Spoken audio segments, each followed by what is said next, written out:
Makna kebangkitan Yesus bagi kita.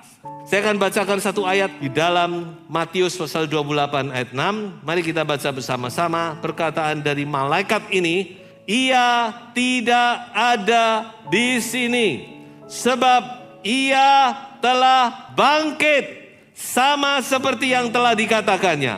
Mari lihatlah tempat ia berbaring. Sekali lagi, malaikat memberitakan kebangkitan Tuhan. Kita teringat, malaikat juga memberitakan kelahiran Tuhan. Dan ketika Yesus bangkit, kembali malaikat memberitakan, ia sudah bangkit. Haleluya, dia sudah bangkit. Dia tidak ada di sini, kuburnya kosong. Haleluya, Yesus bangkit dari kematian. Ini berita yang luar biasa yang harus kita sambut dengan sorak-sorai. Berita tentang kebangkitan ini adalah satu berita yang menjadi sentral daripada iman Kristen. Perhatikan, berita tentang kebangkitan ini adalah sentral daripada iman Kristiani. Paulus berkata, kalau Tuhan Yesus tidak bangkit, maka iman kita ini sia-sia. Tidak ada gunanya kita percaya kepada Tuhan. Kalau Tuhan Yesus tidak bangkit, dia tetap mati di kubur. Maka segala pelayanan, segala pemberitaan, semua sia-sia. Bahkan Paulus berkata, berarti kami ini berdusta. Termasuk, kalau saya boleh katakan, termasuk dikatakan Allah juga berdusta. Sebab Allah berjanji akan membangkitkan Kristus. Akan membangkitkan anaknya, tetapi tidak bangkit. Tetapi kita bersyukur kepada Tuhan. Karena dia bangkit dari kematian. Iman kita adalah iman yang benar, saudara. Sebab itu saudara harus mantap, saudara sungguh-sungguh percaya kepada kebangkitan ini. Karena inilah inti daripada iman kita. Nah, kita mau melihat beberapa hal tentang kebangkitan. Apa makna dari kebangkitan itu bagi kita? Yang pertama, kebangkitan membuktikan bahwa Yesus adalah Tuhan.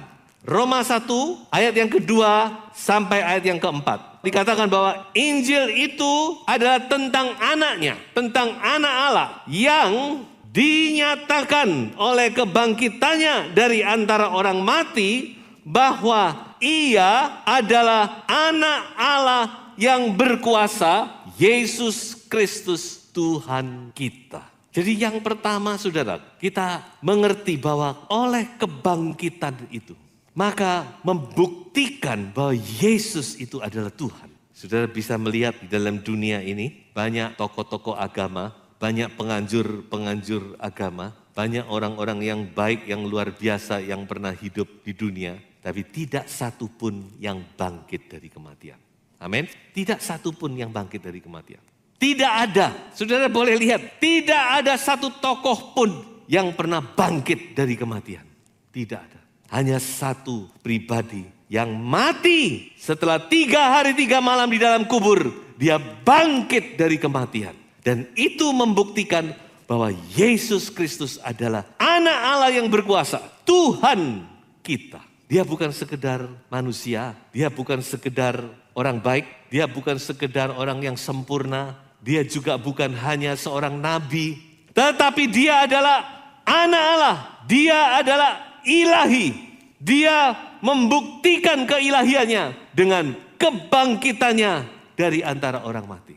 Itu saudara mantap. Saudara harus pegang imanmu. Jangan sampai goyah. Sampai kapanpun juga jangan sampai goyah. Perhatikan ini saudara. Karena apa saya katakan demikian? Firman Tuhan sudah menubuatkan. Ada saat-saat yang sangat sulit. Kita tidak tahu siapa di antara kita yang diizinkan Tuhan masuk ke masa-masa sulit itu. Yaitu masa pemerintahan antikristus. Ini firman Tuhan, nubuat pasti digenapi. Sebab itu jangan sampai goyah. Saudara harus benar-benar mantapkan dirimu saat ini. Jangan tunggu waktu itu, saudara. Kita harus benar-benar percaya penuh bahwa tidak ada Tuhan yang lain. Hanya satu-satunya Tuhan, yaitu Tuhan Yesus Kristus.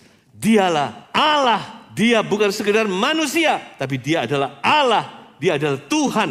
Dan ini harus kita pegang sampai pada akhirnya. Sekali Yesus, tetap Yesus. Harus mantap. Kita hidup di zaman yang akhir. Kita tidak bisa lagi main-main dengan iman kita. Kita harus sungguh-sungguh percaya, sungguh-sungguh pegang teguh. Satu-satunya Tuhan. Dan saudara jangan sampai menyembah 2-3 macam Tuhan. Kalau saudara menyembah 2 Tuhan, 3 Tuhan, saudara lebih baik jangan menyembah Tuhan Yesus. Percuma nanti, ibadahmu cuma buang waktu. Pengorbananmu cuma buang waktu. Lebih baik jangan sudah. Tuhan berkata kepada sidang jemaat Laodikia, lebih baik kamu dingin atau panas sekalian sudah. Jangan suam-suam kuku. Tuhan kata kalau kamu suam-suam kuku, aku muntahkan kamu. Jadi saudara kalau memang percaya kepada Yesus, saudara harus tinggalkan yang lain. Saudara harus sungguh-sungguh percaya kepada Tuhan.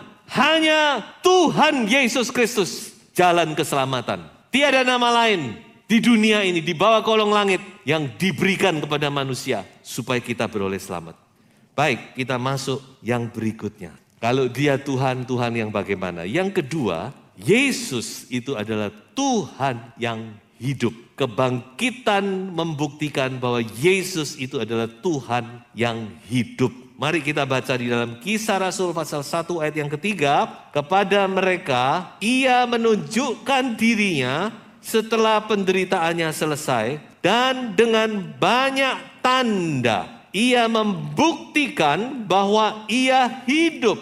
Sebab selama 40 hari, ia berulang-ulang menampakkan diri dan berbicara kepada mereka tentang kerajaan Allah. Sudah begitu pentingnya iman kebangkitan ini. Sehingga Tuhan harus tinggal 40 hari lagi. Untuk apa? Salah satunya adalah untuk membuktikan diri kepada murid-murid. Ini loh, aku ini hidup. Aku bukan cuma roh, aku ini bangkit. Tubuhnya, tubuh yang nyata. Bukan cuma roh yang tidak bisa dipegang, tidak. Dia katakan kepada Thomas, ini coba Thomas, taruh jarimu di lubang paku ini. Ini, taruh, masukkan jarimu, cucukkan di lambungku.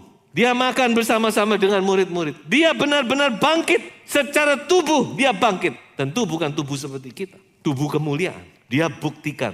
Jadi saudara-saudara, ini adalah yang paling sederhana yang harus kita ingat. Bahwa Yesus itu hidup. Haleluya. Dia benar-benar hidup. Dia Tuhan yang hidup. Bukan Tuhan yang mati. Bukan dia hanya bangkit di dalam roh. Bukan. Dia sungguh-sungguh hidup. Dan dia naik ke surga. Dan dia duduk di sebelah kanan Allah Bapa. Dan satu kali dia akan datang kembali. Menjemput saudara dan saya. Kalau kita adalah berkas-berkas gandum itu. Kita akan dikumpulkan dan dimasukkan ke dalam lumbungnya. Tapi ilalang dikatakan dalam perumpamaan Matius 13. Ilalang akan diikat dan dibakar.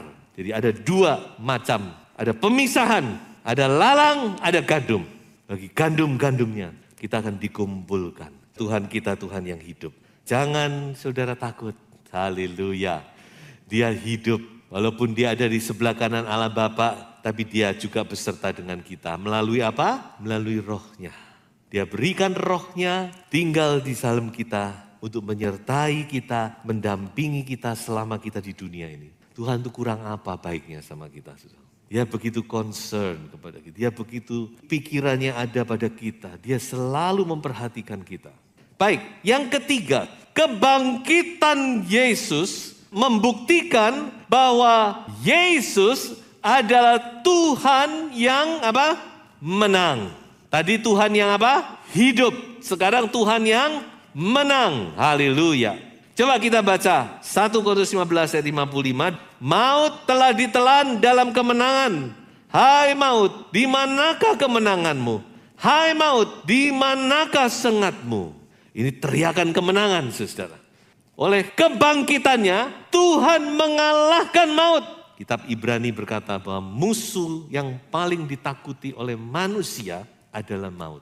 Maut itu ada 2 pengertian. Pertama adalah kematian. Kematian secara tubuh. Tapi maut juga bicara kematian secara jiwa. Ingat loh saudara. Setelah tubuh masih ada jiwa. Manusia paling takut kepada kematian, apalagi kalau bicara sesudah kematian. Waduh, bisa ngomong, gak tahu kemana nanti. Tetapi oleh kebangkitan Tuhan, kita tahu bahwa Tuhan kita sudah mengalahkan maut. Haleluya. Dia mengalahkan maut, dia bangkit dari kematian. Satu ayat lagi untuk saudara. Coba kita baca juga Roma 6 ayat 9. Karena kita tahu bahwa Kristus sesudah ia bangkit dari antara orang mati, tidak mati lagi. Maut tidak berkuasa lagi atas dia. Jadi sebenarnya orang itu memang yang paling ditakuti itu maut, kematian. Tetapi kalau kita melihat kepada firman Tuhan, maka seharusnya orang percaya itu tidak takut kepada kematian, saudara-saudara. Cuma ya masih takut aja. Ya, saudara-saudara. Tapi mari kita buka pengertian kita buka hati kita.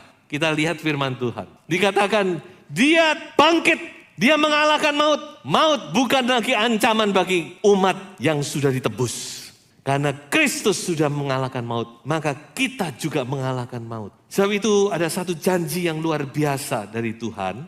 Coba kita baca ayat-ayat ini. 1 Korintus 15 ayat 22 sampai ayat yang ke-23.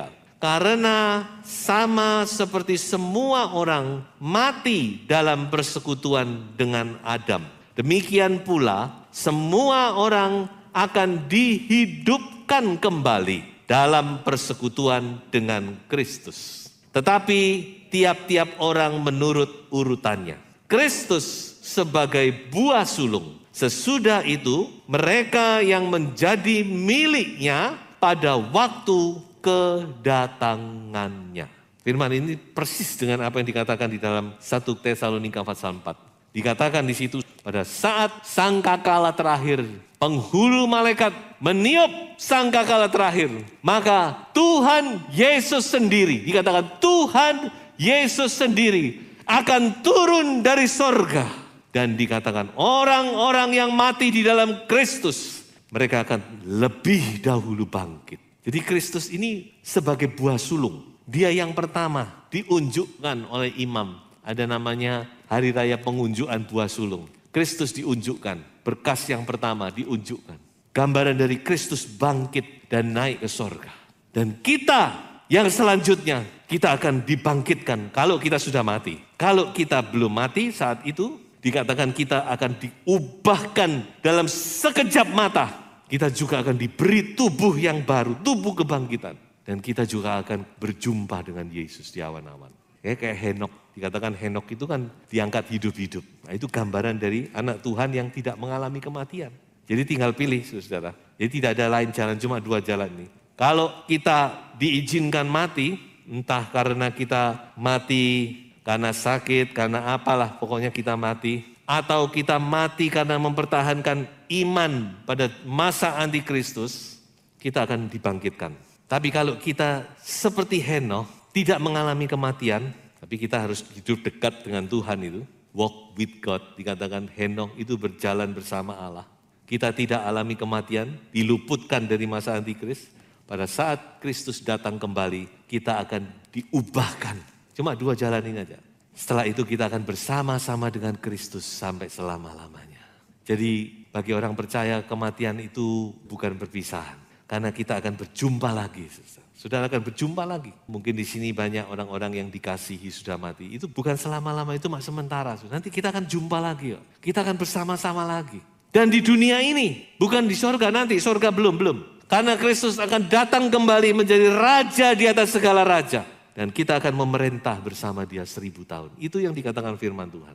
So itu saudara, ayo kita benar-benar gunakan kesempatan ini. Mumpung masih ada waktu ya. Ayo kita makin semangat mengiring Tuhan. Amin. Kita makin semangat melayani Tuhan. Haleluya. Waktunya tidak banyak lagi. Ayo kita sama-sama saling menguatkan, saling mendorong, saling menyemangati. Kita mau terus maju bersama dengan saudara-saudara seiman. Kita terus maju mengiring Tuhan. Dan yang terakhir, bahwa kebangkitan Yesus membuktikan bahwa dia adalah Tuhan yang ajaib. Jadi peristiwa kebangkitan itu benar-benar sesuatu keajaiban yang luar biasa. Peristiwa kebangkitan itu membuktikan bahwa Allah sanggup melakukan segala perkara. Dia sanggup untuk membangkitkan kematian. Dia sanggup untuk melakukan hal-hal yang ajaib dalam hidup kita. Dan kalau kita percaya, kita akan alami itu. Amin. Haleluya. Ayo kita percaya sungguh-sungguh supaya kita alami mujizat dalam hidup ini. Coba baca Alkitab. Berkali-kali Tuhan selalu berkata, jadilah seperti imanmu. Jadilah seperti imanmu. Satu kali Tuhan berjumpa dengan seorang yang buta. Tuhan bertanya, dia bilang, Tuhan tolong aku. Dan Tuhan berkata, kamu percaya kalau aku sanggup melakukan? Saya percaya bahwa engkau sanggup menyembuhkan. Jadilah seperti imanmu. Makanya firman Tuhan ini luar biasa. Kita harus percaya sungguh-sungguh. Bangkitkan iman saudara. Baca firman Tuhan. Ayo saya dorong lagi saudara-saudara membaca firman. Jangan cuma seminggu sekali dengar khotbah. Saudara tidak bisa bertumbuh imanmu. Kalau saudara makan seminggu sekali gimana? Pasti saudara akan kurus kering. Kita perlu makanan setiap hari secara jasmani. Demikian juga secara rohani. Ya, supaya iman kita kuat, iman kita benar-benar sehat. Nah saudara, bagaimana saya menggambarkan kebangkitan ini? Nah saudara ya, coba perhatikan ya, ini tongkat. Saudara percaya nggak kalau tongkat ini kalau saya tanamkan di tanah, tahun depan dia akan jadi pohon? Ada yang percaya? Loh, ini kan kayu. Saudara. Ini kalau saya tancapkan, saya sirami, dia akan jadi pohon. Percaya? Atau dia akan tumbuh tunas? Percaya? Tidak percaya. Kalau saudara tidak percaya, betul, saya juga nggak percaya.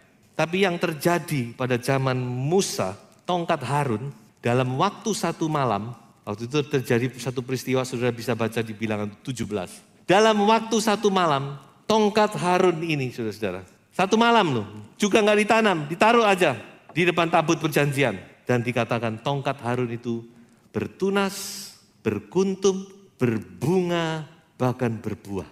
Mujizat enggak, saudara? Itulah kebangkitan. Itu gambaran dari kebangkitan. Ada kuasa kehidupan di dalam Yesus. Kuasa kehidupan itu juga ada di dalam saudara dan saya. Apa itu? Yaitu Roh Kudus. Roh Kudus itu kuasa kehidupan. Itu ada di dalam kita. Firman Tuhan berkata, Rohnya yang membangkitkan Kristus ada di dalammu. Sebab itu kita orang percaya ini, saudara, mempunyai potensi untuk mengalami mujizat setiap hari. Haleluya.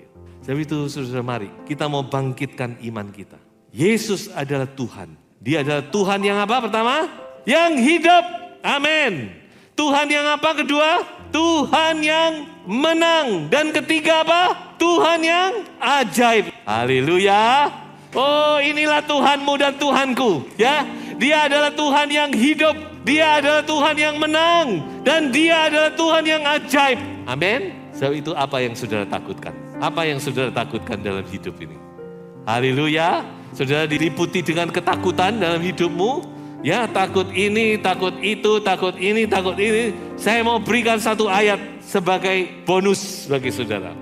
Mazmur 31 ayat 16 dikatakan, masa hidupku ada di dalam tanganmu. Terjemahan lain berkata bahwa hari-hari hidupku ada di dalam tangan. Bukan di dalam tangan manusia, bukan di dalam tangan dokter, bukan di dalam tangan siapa-siapa, tetapi di dalam tangan Tuhan. Haleluya. Oh, puji Tuhan.